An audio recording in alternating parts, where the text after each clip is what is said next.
파도 돈을 내지. 여기 로시기만 하고 하자는 까나 말이더라. 우리는 세상도. 빈내 배당 받는. 여기 하이 보면 뭐라고지? 뭐라고 이름 뭐 뭐냐? 세상 까나 살. 뭐 믿는 세상. 예, 거기는 그때.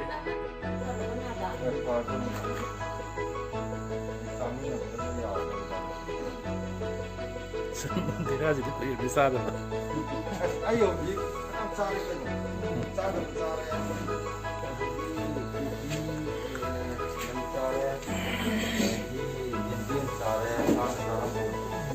Así voy a decir si sapo no está.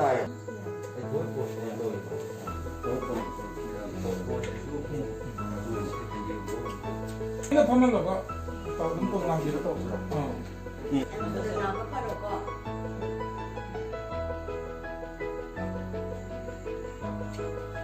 오케이.